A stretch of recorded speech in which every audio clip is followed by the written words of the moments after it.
ಷಷ್ಠ್ಯಾಧಿಪತಿ ಹಾಗೂ ಭಾಗ್ಯಾಧಿಪತಿಯಾಗಿ ಬುಧ ಗ್ರಹ ಕರ್ಮಸ್ಥಾನಕ್ಕೆ ಪ್ರವೇಶ ಮಾಡ್ತಾನೆ ಅಂತಂದ್ರೆ ಇಲ್ಲಿ ನೀವು ಗಮನಿಸಬೇಕಾಗಿರತಕ್ಕಂಥದ್ದು ಬುಧ ಗ್ರಹ 10ನೇ ಮನೆಗೆ ಹೋಗ್ತಾ ಇದ್ದಾನೆ. ಆದ್ದರಿಂದ ಎಲ್ಲ ರೀತಿಯಲ್ಲಿ ನೋಡಿದಾಗ ಏನಾಗುತ್ತೆ, ಶುಕ್ರ 12ನೇ ತಾರೀಕು ವೃಶ್ಚಿಕ ರಾಶಿಗೆ ಬರ್ತಾನೆ ಅಂದ್ರೆ ಅಷ್ಟಮಾಧಿಪತಿ ನೀಚ ಸ್ಥಿತಿಯಲ್ಲಿ ಇದ್ದಾನೆ ಅಂತಂದ್ರೆ ಷಷ್ಠದಲ್ಲಿ ಪಾಪಗ್ರಹಗಳು ಶುಭ ಫಲವನ್ನ ಕೊಡಬೇಕು. ಅಂದ್ರೆ ಬಹಳ ಇಂಪಾರ್ಟೆಂಟ್ ಆಗಿ ಹೇಳ್ತೀನಿ, ಮಕರ ರಾಶಿಯವರು ದಯವಿಟ್ಟು 20ನೇ ತಾರೀಕಿನ ನಂತರ ಓಂ ಗಂ ಗಣಪತಗೆ ನಮಃ, ಓಂ ಗುಂ ಗುರುಭ್ಯೋ ನಮಃ, ಗುರವೇ ರಾಘವೇಂದ್ರಾಯ ಭಾರತೀಯತಗೆ ನಮಃ, ಗುರುಭ್ಯೋ ನಮಃ.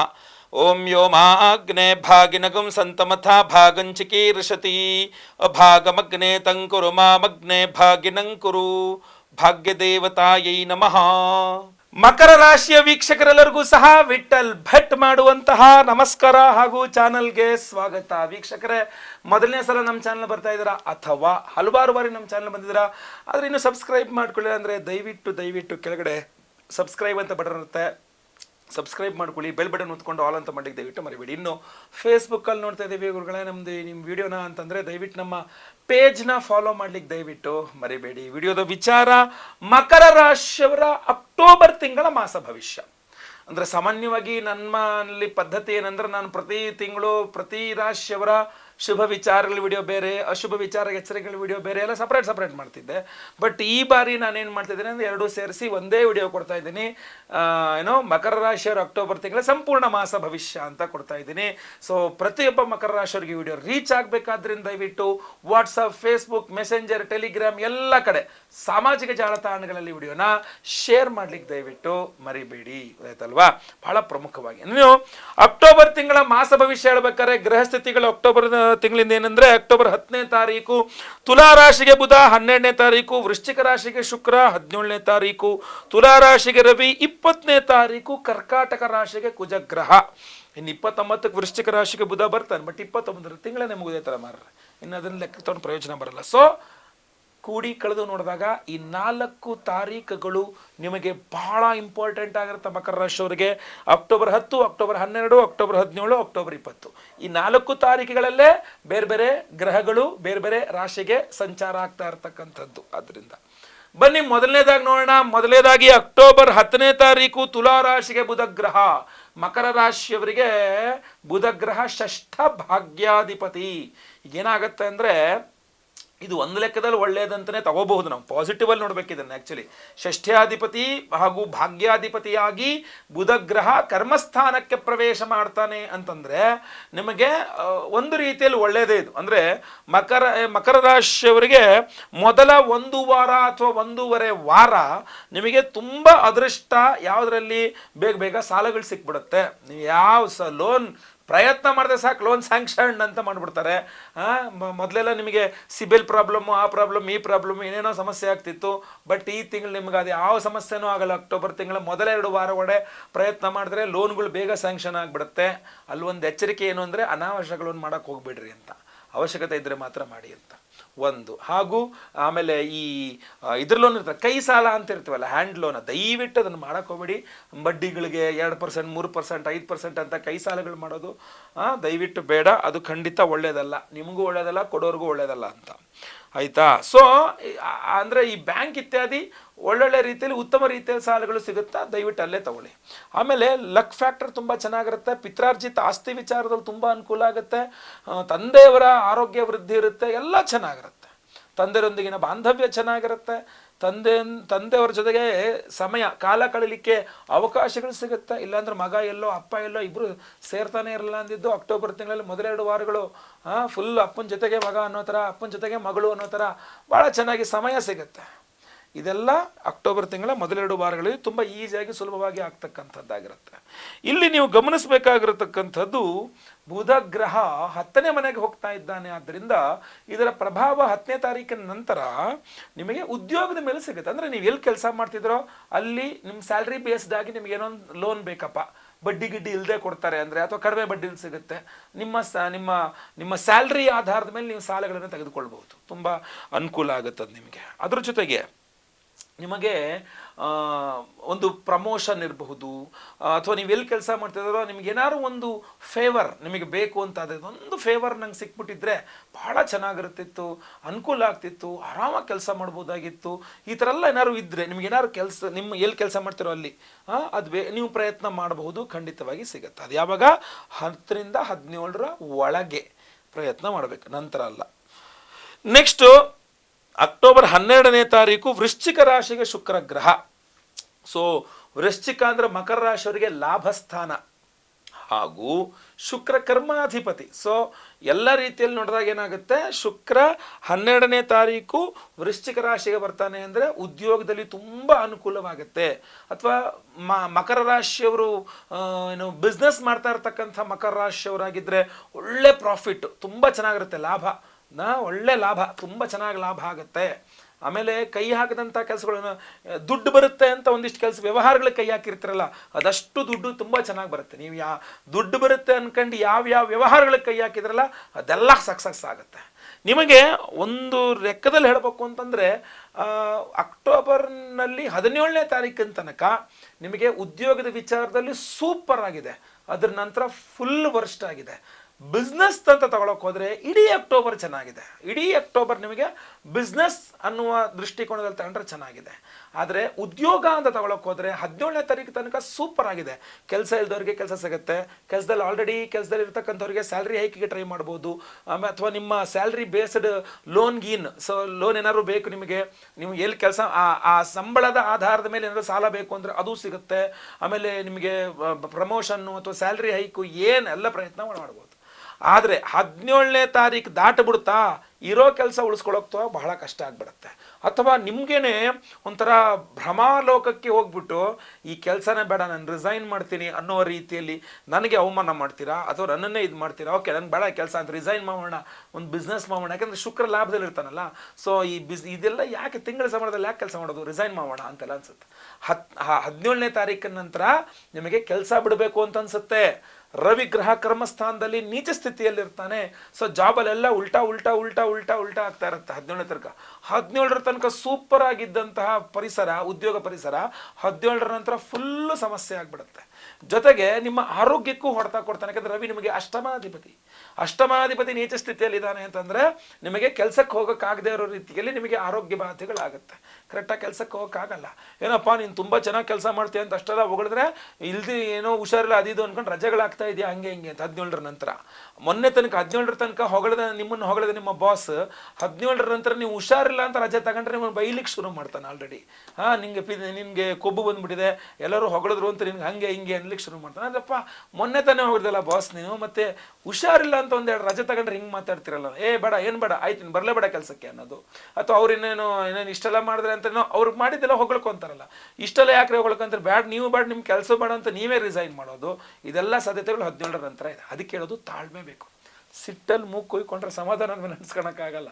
ಸೊ ಅದರಿಂದ ಒಂದು ತಿಂಗಳು ಸಮಾಧಾನವಾಗಿರಿ, ಕೆಲಸ ಅವ್ರು ತೆಗೆದಾಕ್ದಂಗೆ ನೋಡ್ಕೊಳ್ಳಿ, ಹಾಗೂ ನೀವಂತೂ ಅಪ್ಪಿತಪ್ಪಿನ ರಿಸೈನ್ ಮಾಡಬೇಡಿ. ಆಯ್ತಲ್ವಾ, ಬಹಳ ಇಂಪಾರ್ಟೆಂಟ್ ವಿಚಾರ ಇದು. ನೆಕ್ಸ್ಟು ಕರ್ಕಾಟಕ ರಾಶಿಗೆ ಕುಜಗ್ರಹ, ಇದು ಬಹಳ ಗಮನಿಸಬೇಕಾದಂಥ ವಿಚಾರ. ಮಕರ ರಾಶಿಗೆ ಕುಜಗ್ರಹ ಚತುರ್ಥ ಲಾಭಾಧಿಪತಿ ಆಗಿರ್ತಾನೆ, ಹಾಗೂ 20ನೇ ತಾರೀಕಿನ ತನಕ ಷಷ್ಠದಲ್ಲಿರ್ತಾನೆ, 6ನೇ ಮನೆಯಲ್ಲಿ. ಷಷ್ಠದಲ್ಲಿ ಪಾಪಗ್ರಹಗಳು ಶುಭ ಫಲವನ್ನು ಕೊಡಬೇಕು. ಅಂದರೆ ಮಕರ ರಾಶಿಯವರಿಗೆ ಅಕ್ಟೋಬರ್ 20ನೇ ತಾರೀಕಿನ ತನಕ ಬಿಸ್ನೆಸ್ ಸೂಪರ್, ಎಲ್ಲ ಪ್ರಾಫಿಟ್ಸ್ ನಡೆದಲ್ಲ. ಶುಕ್ರನ ಅನುಗ್ರಹ ಅಂತೂ ಇಡೀ ತಿಂಗಳಿರುತ್ತೆ, ಹಾಗೂ ಕುಜ ಅನುಗ್ರಹ ಅಂತೂ 20ರ ತನಕ ಇರುತ್ತೆ. ಆದರೆ 20ರ ನಂತರ ಸ್ವಲ್ಪ ಡೌನ್ಫಾಲ್ ಆಗುತ್ತೆ. ಅದರಲ್ಲಿ ಕೆಲವಿಷ್ಟು ಜನಕ್ಕೆ ಮಾತ್ರ ಡೌನ್ಫಾಲ್ ಜಾಸ್ತಿ ಆಗುತ್ತೆ, ಎಲ್ಲರಿಗೂ ಅದು ಅಪ್ಲೈ ಸ್ವಲ್ಪ ಕಮ್ಮಿ ಆಗುತ್ತೆ. ಈಗ ಕೆಲವರಿಗೆ 20% ಅಪ್ಲೈ ಆದರೆ, 30% ಅಪ್ಲೈ ಆದರೆ, ನಾನೀಗ ಹೇಳ್ತಕ್ಕಂಥ ವೃತ್ತಿಯವರಿಗೆ 60, 70, 80% ಅಷ್ಟು ಅಪ್ಲೈ ಆಗಿಬಿಡುತ್ತೆ.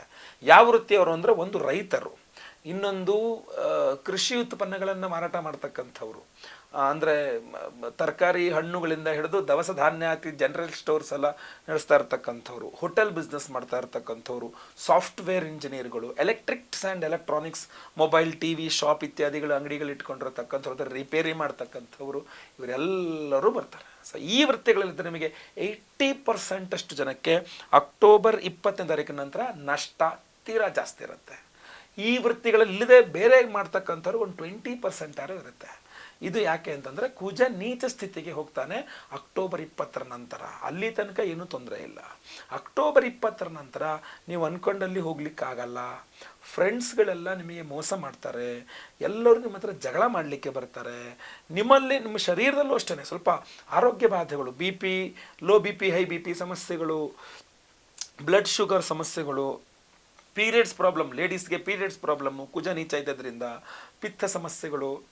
ಆಮೇಲೆ 17ನೇ ತಾರೀಕಿನ ರವಿ ನೀಚ ಸ್ಥಿತಿಯಲ್ಲಿ ಇರೋದ್ರಿಂದ ತಲೆನೋವು ಬರ್ತಕ್ಕಂಥದ್ದು, ಪಿತ್ತ ವಿಕಾರ ಆಗ್ತಕ್ಕಂಥದ್ದು, ಕಣ್ಣು ನೋವು ಬರ್ತಕ್ಕಂಥದ್ದು ತೀರಾ ಜಾಸ್ತಿ ಆಗುತ್ತೆ. ಆಮೇಲೆ ಎಲ್ಲಿ ತನಕ ಅಂದರೆ ಕನ್ನಡಕ ಡಾಕ್ಟರ್ ಹತ್ರ ಹೋಗ್ತೀರಿ ನೀವು, ಕನ್ನಡಕ ಹಾಕ್ಸ್ಕೊಬೇಕೇನೋ ಅನ್ಸುತ್ತೆ, ಡೌಟ್ ಇದೆ ನನಗೆ ಅಂತ.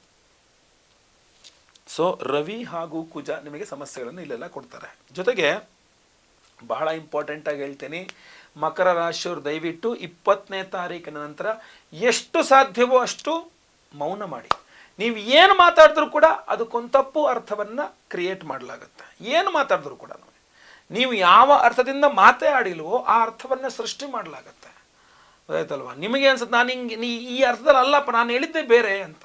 ಈ ಕೆಲವರು ಹೇಳ್ತಿರ್ತಾರಲ್ಲ, ಏನೋ ಈ ಮೀಡಿಯಾದಲ್ಲಿ ಅವ್ರು ಹಂಗಂದ್ರು ಹಿಂಗಂದ್ರು ಅಂತ ಮೈಕ್ ಹಿಡಿಯೋಕೆ ಹೋದ ತಕ್ಷಣ ಸರ್ ನಾನು ಹಂಗಲ್ಲ ಹೇಳಿರೋದು ಅಂತೇಳಿ ಸೆಲೆಬ್ರಿಟೀಸ್ ನೋಡ್ತಿರಲ್ಲ ನೀವು, ಸೆಲೆಬ್ರಿಟೀಸ್ ಆಗೋ ಸಮಸ್ಯೆಗಳು, ಆ ಥರ ಸಮಸ್ಯೆಗಳು ನಿಮಗಾಗುತ್ತೆ.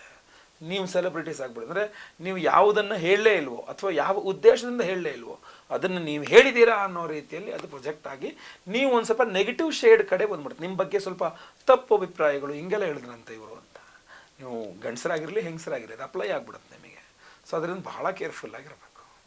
ಈ ದಾಂಪತ್ಯ ಜೀವನದಲ್ಲೂ ಅಷ್ಟೇ, ಅಥವಾ ಮದುವೆನೇ ಆಗಿಲ್ಲ, ಮದುವೆಗೆ ಪ್ರಯತ್ನ ಮಾಡ್ತಾ ಇದ್ದಾರೆ ಅಂದರೆ ನೆನ್ಪಿಟ್ಗಳು 20ರ ಒಳಗಡೆ ವ್ಯವಹಾರ ಮುಗಿದೋಗ್ಬಿಡ್ಬೇಕು. ನಿಶ್ಚಿತಾರ್ಥ ಇರಲಿ ಅಥವಾ ಮದುವೆ ಫೈನಲೈಸ್ ಇರಲಿ ಎಲ್ಲ 20ರೊಳಗೆ ಮುಗಿದೋಗ್ಬೇಕು. 20 ದಾಟ್ತು ಅಂತಂದರೆ ಖಂಡಿತ ಅದನ್ನು ಸಕ್ಸಸ್ಫುಲ್ಲಾಗಿ ಮುಗಿಲಿಕ್ಕೆ ನಿಮಗೆ ಗುರುಬಲ ಇದ್ದರೂ ಸಹ ಕುಜ ಬಿಡೋದಿಲ್ಲ. ನೀಚ ಸ್ಥಿತಿಯಲ್ಲಿ ಸಪ್ತಮದಲ್ಲಿರ್ತಾನೆ. ಸೊ ಈ ಕುಜ ಸಪ್ತಮದಲ್ಲಿಂದ ನೀಚ ಸ್ಥಿತಿಯ ಕುಜ ನಿಮಗೆ ತುಂಬ ಸಮಸ್ಯೆಗಳನ್ನು, ವ್ಯಾಪಾರದಲ್ಲಿ ನಷ್ಟವನ್ನು, ಮಾತಿನಿಂದಾಗಿ ನಷ್ಟವನ್ನು, ಮಾತಾಡಿದ್ರೆ ಹೋಯ್ತು ಮುತ್ತು ಹೊಡೆದ್ರೆ ಹೋಯ್ತು ಅನ್ನೋ ಥರ ನೀವು ಮಾತು ಕೊಟ್ಬಿಟ್ಟೆ ಅನ್ನೋ ಕಾರಣಕ್ಕೆ ಲಾಸ್ ಆದರೂ ಕೂಡ ವ್ಯವಹಾರಗಳನ್ನು ಮಾಡಿಕೊಡ್ಬೇಕಾದ ಪರಿಸ್ಥಿತಿಗಳು ಬರ್ತದೆ. ಲಾಸ್ನಲ್ಲಿ ಯಾರ್ಯಾರಿಗೂ ನೀವು ಐಟಮ್ಸ್ನ ಕೊಡಬೇಕಾದ ಪರಿಸ್ಥಿತಿ ಬಂದ್ಬಿಡುತ್ತೆ ಕುಜನಿಂದಾಗಿ ಮಾತ್ರ. ಸೊ ರವಿ ಉದ್ಯೋಗವನ್ನು ಕಿತ್ಕೊಂಡ್ರೆ ಕುಜ ವ್ಯಾಪಾರವನ್ನು ಕಿತ್ಕೊಳ್ತಾನೆ. 17ರ ನಂತರ ರವಿ ಉದ್ಯೋಗವನ್ನು ಕಿತ್ಕೊಂಡ್ರೆ 20ರ ನಂತರ ನಿಮ್ಮ ವ್ಯಾಪಾರ ವ್ಯವಹಾರಗಳನ್ನು ಲಾಭವನ್ನು ಕುಜ ಕಿತ್ಕೊಂಡ್ಬಿಡ್ತಾನೆ. ಸೊ ಅದರಿಂದ ರವಿ ಕುಜರನ್ನ ಸ್ವಲ್ಪ ಜಾಸ್ತಿ ಪ್ರಮಾಣದಲ್ಲಿ ಆರಾಧನೆ ಮಾಡಿ. ವಿದ್ಯಾರ್ಥಿಗಳಿಗೂ ಸಮಸ್ಯೆ ಆಗುತ್ತೆ 20ನೇ ತಾರೀಕಿನ ನಂತರ, ಆಯ್ತಲ್ವ? ಸೊ ಆಮೇಲೆ ದಂಪತಿಗಳಿಗೆ ಸಮಸ್ಯೆ ಆಗುತ್ತೆ, ಬಿಸ್ನೆಸ್ ಪಾರ್ಟ್ನರ್ಸ್ಗಳಿಗೆ ಸಮಸ್ಯೆ ಆಗುತ್ತೆ, ದೂರ ಪ್ರಯಾಣ ವಿದೇಶ ಪ್ರಯಾಣ ಮಾಡಬೇಕು ಅಂದ್ಕೊಂಡವರಿಗೆಲ್ಲ ಸಮಸ್ಯೆ ಆಗುತ್ತೆ, ಟ್ರಾನ್ಸ್ಫರ್ಗಳಿಗೆ ಪ್ರಯತ್ನ ಮಾಡ್ತಾ ಇರ್ತಕ್ಕಂಥವ್ರಿಗೆ ಸಮಸ್ಯೆ ಆಗಿಬಿಡುತ್ತೆ. ಸೊ ಅದರಿಂದ ಕುಜ ಆರಾಧನೆ ಹಾಗೂ ರವಿ ಸೂರ್ಯನಾರಾಯಣ ಸೂರ್ಯ ಭಗವಾನ್ ಆರಾಧನೆ ಬಹಳ ಪ್ರಮುಖವಾಗಿರುತ್ತೆ ನಿಮಗೆ. ಅದು ಬಹಳ ಇಂಪಾರ್ಟೆಂಟ್ ಆಗಿರತಕ್ಕಂಥ ವಿಚಾರ. ಸೊ ದಯವಿಟ್ಟು ಪ್ರತಿದಿನ ಆದಿತ್ಯ ಹೃದಯ ಸ್ತೋತ್ರವನ್ನು ಪಠನೆ ಮಾಡ್ಕೊಳ್ಳಿ. ಆಮೇಲೆ ಪ್ರತಿದಿನ ಸುಬ್ರಹ್ಮಣ್ಯ ಅಷ್ಟೋತ್ರವನ್ನು ಪಠನೆ ಮಾಡ್ಕೊಳ್ಳಿ. 17ನೇ ತಾರೀಕು ದಿವಸ ಅಥವಾ ಅದರ ನಂತರ ಕೆಂಪು ವಸ್ತ್ರದಲ್ಲಿ ಗೋಧಿ ದಾನ ಮಾಡಿ. 20ನೇ ತಾರೀಕು ಅಥವಾ ಅದರ ನಂತರ ಕೆಂಪು ವಸ್ತ್ರದಲ್ಲಿ ತೊಗರಿ ಬೇಳೆಯನ್ನು ದಾನ ಮಾಡಿ. ಇದೆಲ್ಲ ಅಲ್ದಿದ್ರೆ ಇನ್ನೂ ವಿಶೇಷವಾದ ಪರಿಹಾರ ಯಾವ್ದು, ಪವರ್ಫುಲ್ ಪರಿಹಾರ ಹೇಳಿ ಗುರುಗಳೇ ಅಂದರೆ, ಆ ಪವರ್ಫುಲ್ ಪರಿಹಾರ ಏನಪ್ಪ ಅಂತಂದರೆ ಅಕ್ಟೋಬರ್ 2ನೇ ತಾರೀಕು ಮಹಾಲಯ ಅಮಾವಾಸ್ಯೆ, ಎಲ್ಲರೂ ಗೊತ್ತಿರತಕ್ಕಂಥದ್ದು ಬುಧವಾರ. ಮಹಾಲಯ ಅಮಾವಾಸ್ಯೆಯ ದಿವಸವೇ ನಿಮಗೆ ಸೂರ್ಯಗ್ರಹಣ ಸಹ ಇದೆ. ಈ ವರ್ಷದ ಕೊನೆಯ ಗ್ರಹಣ, ಹಿಂದಿನ ಕೊನೆಯ ಚಂದ್ರಗ್ರಹಣ ಆಗಿತ್ತು ಹಿಂದಿನ ಬಾರಿ, ಇದು ಕೊನೆಯ ಸೂರ್ಯಗ್ರಹಣ ಹಾಗೂ ಕೊನೆಯ ಗ್ರಹಣ ಇದೆ. ಆಮೇಲೆ ಅದು ಗ್ರಹಣ ಇಲ್ಲ 2024ನೇ ಆಂಗ್ಲ ಸಂವತ್ಸರದಲ್ಲಿ. ಸೊ ಅದರಿಂದಾಗಿ ಈ ವರ್ಷದ ಈ ಕೊನೆಯ ಮಹಾಸೂರ್ಯಗ್ರಹಣ ಅಕ್ಟೋಬರ್ 2ನೇ ತಾರೀಕು ಸಂಭವಿಸ್ತಾ ಇದೆ. ಸೊ ಅದಕ್ಕೂ ರಿಲೇಟೆಡ್ ಆಗಿರತಕ್ಕಂಥ ವಿಡಿಯೋಗಳನ್ನ ಆಮೇಲೆ ಮಾಡ್ತೇನೆ ನಾನು. ಸೊ ಈ ಸೂರ್ಯಗ್ರಹಣದ ಒಂದು ಗ್ರಹಣ ಶಾಂತಿ, ಅದರ ಜೊತೆಗೆ ನವರಾತ್ರಿ ಆರಂಭ ಕಾಲವಾದ್ರಿಂದ ಮಹಾಚಂಡಿಕಾ ಹೋಮ ಪ್ರತಿ ಬಾರಿಯೂ ಸಹ ನಾವು ವರ್ಷಕ್ಕೊಮ್ಮೆ ಮಹಾಚಂಡಿಕಾ ಯಾಗವನ್ನು ಮಾಡ್ತೇವೆ ನಮ್ಮ ಯಾಗಶಾಲೆಯಲ್ಲಿ.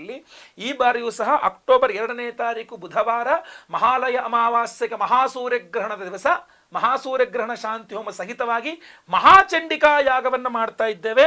ಜೊತೆಗೆ ಸ್ವಯಂವರ ಪಾರ್ವತಿ ಹೋಮ, ಆಮೇಲೆ ಏನು ಗುರು ಶಾಂತಿ ಹೋಮ, ಶನಿ ಶಾಂತಿ ಸಹಿತ ಮಹಾನವಗ್ರಹ ಶಾಂತಿ ಹೋಮ, ಮಹಾಕಾಳಿ, ಮಹಾಲಕ್ಷ್ಮಿ, ಮಹಾಸರಸ್ವತಿ ಸ್ವರೂಪಿಣಿ, ತ್ರಿಗುಣಾಂಬಿಕಾ, ದುರ್ಗಾ ಪರಮೇಶ್ವರಿ ಅಂತ ಆ ಒಂದು ಅಮ್ಮನವರ ಒಂದು ಚಂಡಿಕಾ ಯಾಗ, ಮಹಾಚಂಡಿಕಾ ಯಾಗವನ್ನ ಆ ಪರ್ವಕಾಲದ ದಿನ ಮಾಡ್ತಾ ಇರತಕ್ಕಂಥದ್ದು. ಅದಕ್ಕೂ ನೀವು ಸಂಕಲ್ಪ ಸೇವೆ ಕೊಟ್ಕೊಳ್ಳಿ. ನಿಮ್ಮ ಹೆಸರು, ಗೋತ್ರ ಗೊತ್ತಿದ್ರೆ ಗೋತ್ರ, ನಕ್ಷತ್ರ ಗೊತ್ತಿದ್ರೆ ನಕ್ಷತ್ರ, ನಿಮ್ಮ ರಾಶಿ, ನಿಮ್ಮ ವಿಳಾಸ ಸ್ಕ್ರೀನ್ ಮೇಲೆ ಇರ್ತಕ್ಕಂಥ ನಂಬರ್ಗೆ ಬೇಗ ವಾಟ್ಸಪ್ ಮಾಡ್ಕೊಳ್ಳಿ. ಅವತ್ತು ಲೈವಲ್ಲಿ ನಿಮ್ಮ ಹೆಸರು ಸಂಕಲ್ಪ ಮಾಡ್ತೇನೆ ನಾನೇ ಖುದ್ದು. ಹಾಗೂ ಎಲ್ಲಾ ಹೋಮಗಳನ್ನು ಲೈವ್ ನೋಡ್ತೀರಾ. ಮಹಾಚಂಡಿಕಾ ಯಾಗ, ಮಹಾಸೂರ್ಯಗ್ರಹಣ ಶಾಂತಿ ಹೋಮ, ಅದೇ ರೀತಿಯಲ್ಲಿ ಸ್ವಯಂವರ ಪಾರ್ವತಿ ಹೋಮ, ಗುರು ಶನಿ ಸಹಿತ ನವಗ್ರಹ ಶಾಂತಿ ಹೋಮಗಳೆಲ್ಲ ಲೈವಲ್ಲಿ ನೋಡ್ತೀರಾ. ಎಲ್ಲ ಹೋಮಗಳ ಭಸ್ಮ, ಕುಂಕುಮಾರ್ಚನೆ ಮಾಡಿದ ಕುಂಕುಮ ಪ್ರಸಾದ, ಹಾಗೂ ವಿಶೇಷವಾಗಿ ಈ ಒಂದು ಒರಿಜಿನಲ್ ಮಾಣಿಕ್ಯ ರತ್ನವನ್ನ ಪ್ರತಿಯೊಬ್ಬ ಸಂಕಲ್ಪ ಸೇವಾ ಕರ್ತೃಗಳಿಗೂ ಈ ಮಾಣಿಕ್ಯ ರತ್ನದ ಉಂಗುರವನ್ನು ಕೊಡ್ತಾ ಇದ್ದೇವೆ. ಪ್ರತಿಯೊಬ್ಬರಿಗೂ ಸಹ ನೀವು ಧಾರಣೆ ಮಾಡ್ಕೊಳ್ಳೋಕೆ ಅನುಕೂಲ ಆಗೋ ರೀತಿಯಲ್ಲಿ ತುಂಬ ಚಂದವಾದಂತಹ ಒಂದು ಉಂಗುರ ಮಾಡಿಸಿದ್ದೇವೆ. ಇದನ್ನು ಧಾರಣೆ ಮಾಡ್ಕೊಳ್ಳೋಕ್ಕೆ ಇದರಲ್ಲಿ ಸೈಜ್ ಮ್ಯಾಟರ್ಸ್. ನಿಮಗೆ ಯಾವ ಬೆರಳು ಆಗುತ್ತೋ ಆ ಬೆರಳಿಗೆ ನೀವು ಅದನ್ನು ಧಾರಣೆ ಮಾಡ್ಕೊಳ್ಳಿ, ಏನು ತೊಂದರೆ ಇಲ್ಲ. ಗೊತ್ತಾಯ್ತಲ್ವಾ? ಯಾಕೆ ಅಂತಂದರೆ ಇದು ಅಷ್ಟು ಸ್ಟ್ರೆಂತಲ್ಲಿ ನೀಟಾಗಿ ಗಟ್ಟಿಯಾಗಿ ಮಾಡಿಸಿರ್ತಕ್ಕಂಥದ್ದು. ಇದು ಮತ್ತೆ ಚಿಕ್ಕ ದೊಡ್ಡ ಮಾಡೋಕ್ಕಾಗಲ್ಲ. ಸೊ ಅದರಿಂದ ಇದೊಂದು ರಿಂಗನ್ನು ಪ್ರತಿಯೊಬ್ಬರಿಗೂ ಒರಿಜಿನಲ್ ಮಾಣಿಕ್ಯ ರತ್ನದ ಒಂದು ಸ್ಟೋನನ್ನೇ ಕೊಡ್ತಾ ಇದ್ದೇವೆ, ಉಂಗುರವನ್ನೇ ಕೊಡ್ತಾ ಇದ್ದೇವೆ. ಸಂಕಲ್ಪ ಸೇವೆಗೆ ಹೆಸರು ಕೊಡೋರು ಸ್ಕ್ರೀನ್ ಮೇಲೆ ಇರ್ತಕ್ಕಂಥ ನಂಬರ್ಗೆ ನಿಮ್ಮ ಹೆಸರು, ಗೋತ್ರ ಗೊತ್ತಿದ್ರೆ ಗೋತ್ರ, ನಕ್ಷತ್ರ ಗೊತ್ತಿದ್ರೆ ನಕ್ಷತ್ರ, ನಿಮ್ಮ ರಾಶಿ, ನಿಮ್ಮ ವಿಳಾಸ ಸ್ಕ್ರೀನ್ ಮೇಲೆ ನಂಬರ್ಗೆ ವಾಟ್ಸಪ್ ಮಾಡ್ಕೊಂಬಿಡಿ. ಎಲ್ಲ ಪ್ರತಿಯೊಬ್ಬ ಸಂಕಲ್ಪ ಸೇವಾ ಕರ್ತೃಗಳಿಗೂ ಸಹ ಒಂದು ಸಂಕಲ್ಪ ಸೇವೆಗೆ ಒಂದು ಒರಿಜಿನಲ್ ಮಾಣಿಕ್ಯ ಉಂಗುರ ಪ್ರತಿಯೊಬ್ಬರಿಗೂ ಸಹ ಕೊಡ್ತಾ ಇದ್ದಾರೆ. ರೂಬಿ, ಒರಿಜಿನಲ್ ರೂಬಿ ರಿಂಗ್ ಪ್ರತಿಯೊಬ್ಬರಿಗೂ ಕೊಡ್ತಾ ಇದ್ದೇವೆ. ಮತ್ತು ಇದಕ್ಕೋಸ್ಕರ ಎಕ್ಸ್ಟ್ರಾ ಏನೂ ಚಾರ್ಜ್ ಮಾಡ್ತಾ ಇಲ್ಲ. ಸಂಕಲ್ಪ ಸೇವೆಯಲ್ಲೇ ಮಹಾಚಂಡಿಕಾ ಯಾಗ, ಸೂರ್ಯಗ್ರಹಣ ಶಾಂತಿ ಹೋಮ, ಸ್ವಯಂವರ ಪಾರ್ವತಿ ಹೋಮ, ಗುರು ಶನಿ ಸಹಿತ ಮಹಾನವಗ್ರಹ ಶಾಂತಿ ಹೋಮ ಎಲ್ಲ ಹೋಮಗಳು ಸೇರಿಸಿ ಈ ಒಂದೇ ಸಂಕಲ್ಪ ಸೇವೆ. ಆ ಒಂದು ಸಂಕಲ್ಪ ಸೇವೆಯಲ್ಲೇ ಈ ಒಂದು ಪ್ರಸಾದವೂ ಸಹ ಬಂತು, ಒರಿಜಿನಲ್ ಮಾಣಿಕ್ಯ ರತ್ನದ ಒಂದು ರಿಂಗ್ ಸಹ ಬಂತು. ಸೊ ಪ್ರತಿಯೊಬ್ಬರು ಸಂಕಲ್ಪ ಸೇವೆ ಕೊಡೋರು ಸ್ಕ್ರೀನ್ ಮೇಲೆ ಇರತಕ್ಕಂಥ ನಂಬರ್ಗೆ ನಿಮ್ಮ ಹೆಸರು, ಗೋತ್ರ ಗೊತ್ತಿದ್ರೆ ಗೋತ್ರ, ನಕ್ಷತ್ರ ಗೊತ್ತಿದ್ರೆ ನಕ್ಷತ್ರ, ನಿಮ್ಮ ರಾಶಿ, ನಿಮ್ಮ ವಿಳಾಸ ವಾಟ್ಸಪ್ ಮಾಡ್ಕೊಳ್ಳಿ. ಅವತ್ತಿನ ಸಹ ಲೈವಲ್ಲಿ ನಾನೇ ಖುದ್ದು ನಿಮ್ಮೆಲ್ಲರ ಹೆಸರು ಸಂಕಲ್ಪ ಮಾಡ್ತೇನೆ. ಎಲ್ಲ ಹೋಮಗಳನ್ನು ಲೈವ್ ನೋಡ್ತೀರಾ. ಪ್ರಸಾದ ಸ್ಪೀಡ್ ಪೋಸ್ಟ್ ಮೂಲಕ ಬುಧವಾರ ಹೋಮ ಅಂದರೆ ಗುರು ಅಥವಾ ಶುಕ್ರವಾರಗಳಲ್ಲಿ ಇಲ್ಲಿಂದ ಕಳಿಸ್ಕೊಡುವಂಥ ವ್ಯವಸ್ಥೆ ಮಾಡ್ತೇವೆ. ಒಂದು ವಾರದೊಳಗೆ ನಿಮಗೆ ಎಲ್ಲರಿಗೂ ಪ್ರಸಾದ ಸೇರ್ತದೆ. ಬೆಂಗಳೂರಲ್ಲಿ ಇರ್ತಕ್ಕಂಥವ್ರಿಗೆ ಬೇಗ ಸಿಗುತ್ತೆ, ಹೊರಗಿನ ಇರ್ತಕ್ಕಂಥವ್ರಿಗೆ ಸ್ವಲ್ಪ ಒಂದು ವಾರ ಒಳಗಡೆ ಸಿಗುತ್ತೆ. ಸೊ ಅದರಿಂದ ಬೇಗ ನಿಮ್ಮ ವಿವರಗಳನ್ನು ವಾಟ್ಸಪ್ ಮಾಡ್ಕೊಳ್ಳಿ. ಒಳ್ಳೆಯದಾಗಲಿ. ವಿಡಿಯೋ ಇಷ್ಟ ಆದರೆ ದಯವಿಟ್ಟು ಲೈಕ್ ಮಾಡ್ಲಿಕ್ಕೆ ಮರಿಬೇಡಿ. ವಾಟ್ಸಪ್, ಫೇಸ್ಬುಕ್, ಮೆಸೆಂಜರ್, ಟೆಲಿಗ್ರಾಮ್ ಎಲ್ಲ ಕಡೆ ಸಾಮಾಜಿಕ ಜಾಲತಾಣಗಳಲ್ಲಿ ವಿಡಿಯೋನ ಶೇರ್ ಮಾಡ್ಲಿಕ್ಕೆ ಮರಿಬೇಡಿ. ಸಬ್ಸ್ಕ್ರೈಬ್ ಮಾಡ್ಕೊಳ್ಳಿ ಅಂದರೆ ದಯವಿಟ್ಟು ಕಡೆ ಸಬ್ಸ್ಕ್ರೈಬ್ ಅಂತ ಬಟನ್ ಇರುತ್ತೆ, ಸಬ್ಸ್ಕ್ರೈಬ್ ಮಾಡ್ಕೊಳ್ಳಿ. ಬೆಲ್ ಬಟನ್ ಬರುತ್ತೆ, ಬೆಲ್ ಬಟನ್ ಕ್ಲಿಕ್ ಮಾಡಿ ಆಲ್ ಅಂತ ಮಾಡ್ಲಿಕ್ಕೆ ದಯವಿಟ್ಟು ಮರಿಬೇಡಿ. ಮುಂದಿನ ವಿಡಿಯೋದಲ್ಲಿ ಮತ್ತೆ ಪುನಃ ಸಿಗ್ತಾನೆ. ಎಲ್ಲರಿಗೂ ಸಹ ಒಳ್ಳೆಯದಾಗಲಿ. ಲೋಕ ಸಮಸ್ತ ಸುಖಿನೋ ಭವಂತು. ನಾರಾಯಣ ನಾರಾಯಣ ನಾರಾಯಣ.